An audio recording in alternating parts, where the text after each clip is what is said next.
Aleluya. ¿Sabe usted que es importante la oración individual? Y en la oración individual es donde Dios nos bendice y le pedimos a Dios muchas cosas, incluso cuando oramos con Dios en lo íntimo, en lo secreto, Él nos responde en muchas ocasiones, incluso hasta en lo público. Así es. Pero hay algo muy, muy especial, mis amados, en la cuestión de la oración juntos. ¿Sí? Podemos ir a la palabra del Señor en Hechos.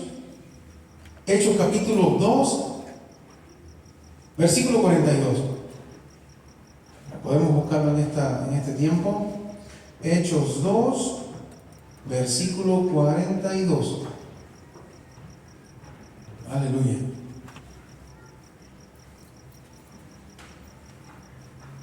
¿Sabe que cuando yo me convertí, siempre fue una duda para mí acerca de qué es el cristianismo, cómo se desarrolla el cristianismo, qué debemos hacer como iglesia? Y cuando leía, que me enseñaron primero Juan y después, y así te organizaban los libros al principio, cuando uno se convierte, ¿no? Y es bien bonito. Pero cuando yo llegué a Hechos, capítulo 2, hubo algo muy especial en estos versículos que vamos a leer ahora.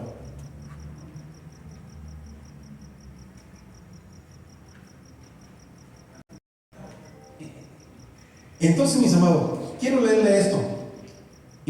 Ya el predicador está por llegar, es decir, el que nos trae la palabra en esta noche. Parece que el tráfico lo agarró. Pero yo sí quiero compartirle esto a ustedes porque este es el secreto, yo diría, del Evangelio, mis amados. Miren, dice así la palabra del Señor. Y están hablando aquí de los discípulos, la primera iglesia. ¿Qué hicieron ellos que fue tan increíble la expansión que tuvo el Evangelio? Pues aquí están, mis amados, en estos versículos, ¿sí? Del 41 en adelante hasta el 46 vamos a leerlo, hasta el 47 mejor dicho, ¿sí? Escuchen bien, fíjense, qué increíble. Y si usted entiende bien y medita en la palabra, este es el secreto de la iglesia del Señor Jesucristo, mis amados. Dice así, del 41 en adelante, capítulo 2, ¿ya lo tenemos?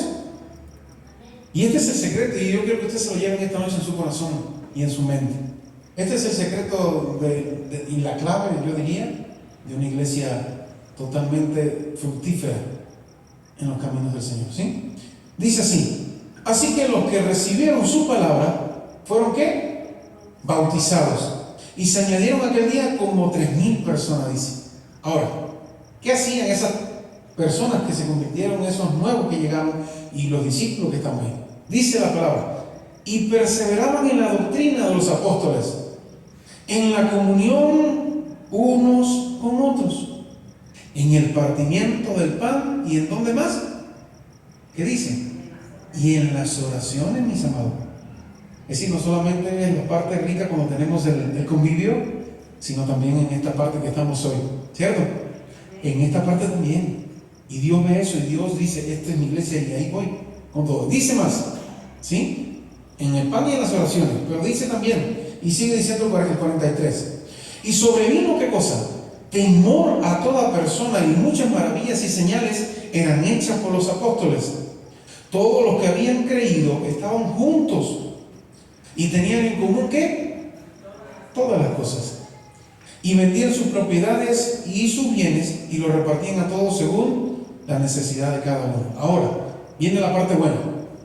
Y perseverando unánimes, ¿dónde?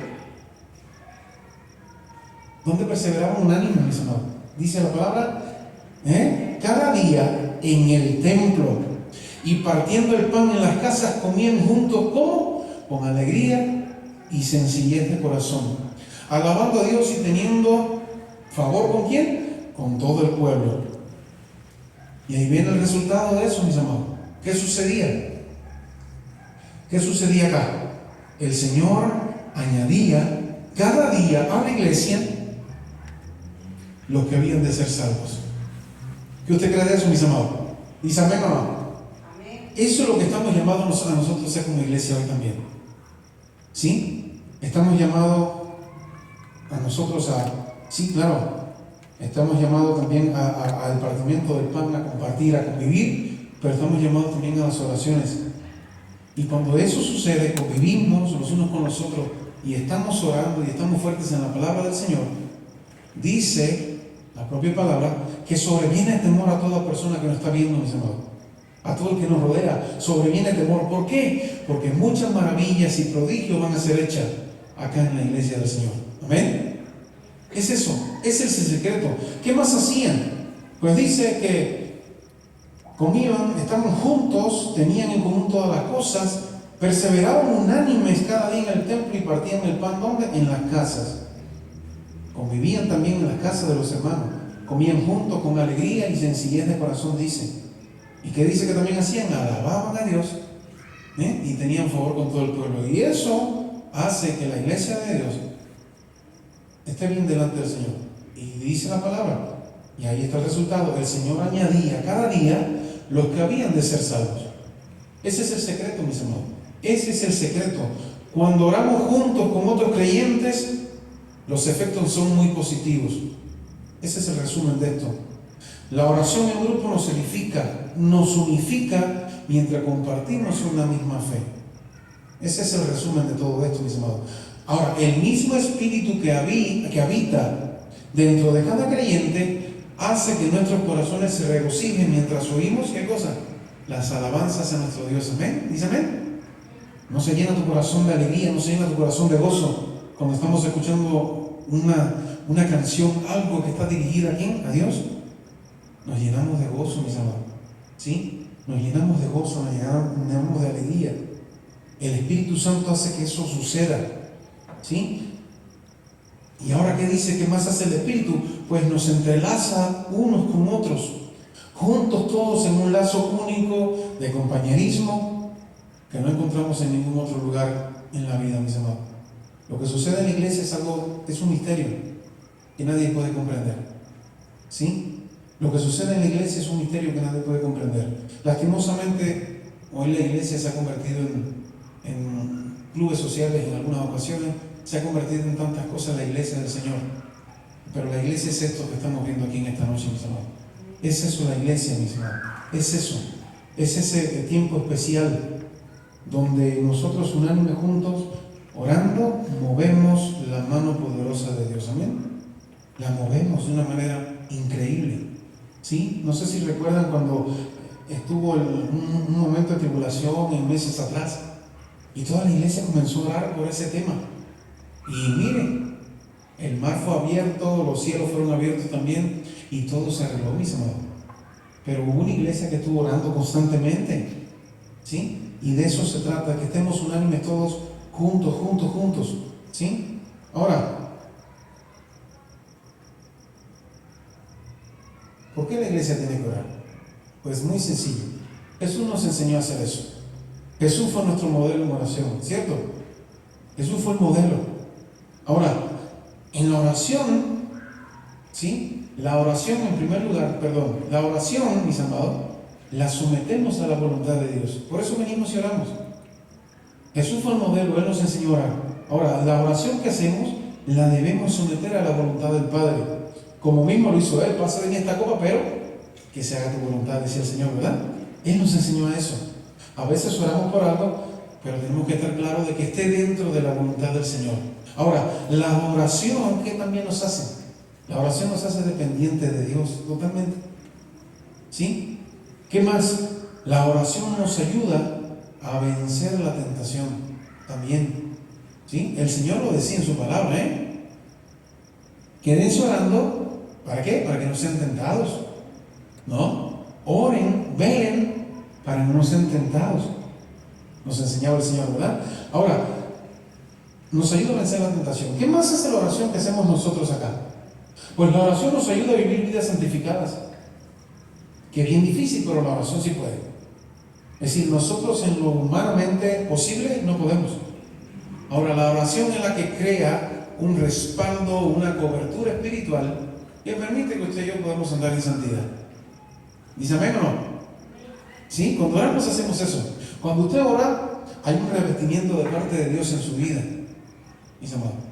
Y ese revestimiento es el que nos permite vivir vidas santificadas delante de Dios. Ahora,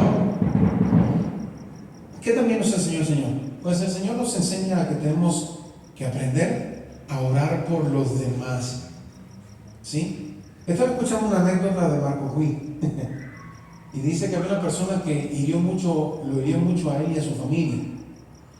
Y dice que estando en la ducha, en la regadera, como le dicen también, dice que el Espíritu Santo en esa mañana le habló y le dijo: quiero que ores por fulano de tal.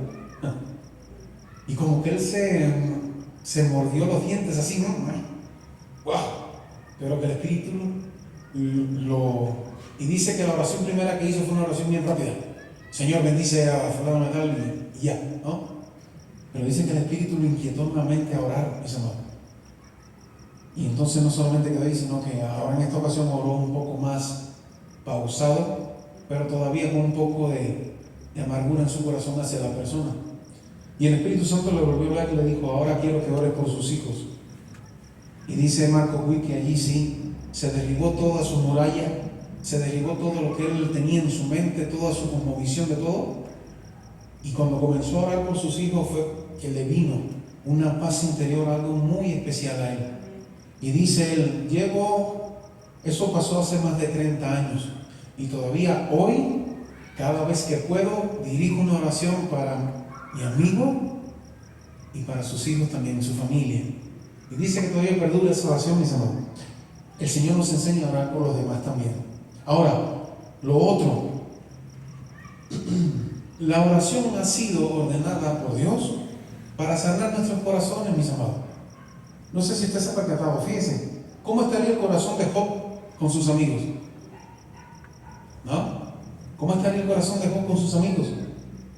Tremendo, ¿no? Sus amigos que todo el tiempo le estuvieron criticando, le estuvieron allí y allí dándole.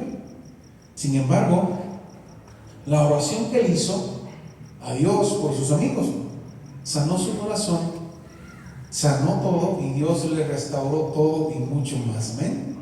Porque la oración hace eso, ha sido ordenada para usted y para mí, para sanar nuestros corazones también, mis amados. ¿Para qué también sirve la oración que yo dirijo a Dios? Bueno, sirve para muchas cosas. Ahora, ¿cómo debe ser mi oración a Dios? En primer lugar, vamos allá. Así resumidito, bien sencillo. La oración tiene que ser persistente, mis amados. Nos enseña Mateo 7:7 para la hermana que está ahí copiándola. Si quiere luego le mando todo el bosquejo, hermana, para que lo tenga. Sí, hermana, claro que sí, se lo comparto, para que usted lo tenga. Todo el bosquejo con los versículos, con todo el detalle, ¿no? Bien explicado, bien amplio. ¿Sí? Entonces, la oración debe ser persistente a nuestro Dios, todo el tiempo. Persistente. Así debe ser la oración. Mateo 7:7 nos los enseña, mis amados. ¿Sí? Hay que orar casualmente. Es decir, no nos enseña Jesús ni la Biblia a orar casualmente, sino de manera insistente y con mucha fe. Ese es el secreto, mis amados. Ahora, ¿qué más nos enseña? Que la oración nos prepara para los tiempos de sufrimiento. Y eso me lo enseña Romanos 12:12. Eso me lo enseña Segunda de Crónicas, incluso en el Antiguo Testamento. Segunda de Crónicas 20:12. ¿Sí? La oración nos prepara para los tiempos de sufrimiento también. La oración como que te hace fuerte, mis amados. Y de eso se trata, a eso venimos acá. A que la oración haga fuerte hoy. Pero bueno, no solamente el viernes tenemos que orar todos los días, ¿no? Pero hoy estamos juntitos en oración. Y de eso se trata, ¿verdad? De eso se trata, mis amados. La oración nos hace fuerte para los tiempos de sufrimiento. ¿Sí? Porque el sufrimiento no vendrá, el sufrimiento viene. Es parte de eso. En el mundo tendréis aflicción, decía el Señor. Así que viene. Ahora, lo otro que usted y yo tenemos que entender es esto. Hasta que el Señor regrese y suene la trompeta y usted sea elevado a las nubes con el Señor, ¿sí? O seamos llamados, si estamos allá abajo, ¿no? Nosotros vamos a estar en guerra hasta ese momento, mis hermanos. Es decir, usted se levanta y estamos en una guerra constante. No sé si usted se percata de eso. Estamos en una guerra constante. Que me trataron mal, que esto, que lo otro, que viene una situación difícil, que viene una noticia fea.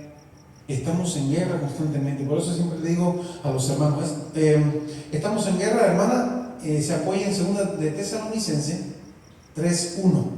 ¿Sí? En nuestra vida cotidiana, que ponía por acá, hay una guerra feroz día a día, constantemente. Y debemos estar orando los unos por los otros para que la palabra de Dios sea propagada y sea ahí como esa cobertura en esta guerra que usted y yo tenemos cada día, mis amados. Amén. Así es como es, mis amados. Ahora, qué importante es los unos por los otros, ¿no? Porque sí, yo hago la oración y demás y demás. Y ya vimos todo lo concerniente a la oración. Ajá. Ahora, ¿qué hay en eso de los unos con los otros? ¿Por qué el Señor enseñó eso? ¿Por qué se tomó tanto tiempo de hablar Él y sus discípulos acerca de los unos con los otros? ¿No será importante, mis amados? ¿No será que es muy importante este tema? De que nosotros oremos los unos por los otros, de que tengamos, ¿sí? Y hay muchos versículos, mis amados, ¿sí? Montones de versículos. Yo tengo por acá, fíjense, le voy a decir cuántos versículos hay de los unos por los otros, ¿eh? Así de sencillito, mire, yo tengo 59, ¿sí? 59 versículos que el Señor se tomó tiempo para sentarse con sus discípulos y enseñarles. Y luego los discípulos también allí en algunas ocasiones enseñaron a los otros colaboradores también de esta manera. Son 59, mis amados, ¿sí? 59. Entonces parece que era algo importante acerca de esto de los unos con los otros, ¿no? Era muy importante. Segunda de Juan 5, ¿qué nos enseña? Que nos amemos unos a otros, dice la palabra del Señor, ¿sí? Dice primera de Juan también 4:12. Si nos amamos unos a otros, Dios permanece en nosotros y su amor se perfecciona en nosotros también. Así dice la palabra, ¿eh? Dice también en primera de Juan 4:11. Fíjense, el 11 y el 12 y seguido hablan de lo mismo. ¿Por qué tanta importancia en eso, mis hermanos? ¿Sí? ¿Qué nos dice este otro versículo del 11? Amados, si Dios así nos amó, también nosotros debemos amarnos unos a otros. El Señor se lo toma muy en serio, mis hermanos. Todas estas cosas siempre hay que tener mucho cuidado. Cuando atacamos a un hermano, y no solamente lo atacamos, sino que simplemente tenemos una actitud así, no hace falta ni atacarlo, ¿no? El Señor nos enseñó algo.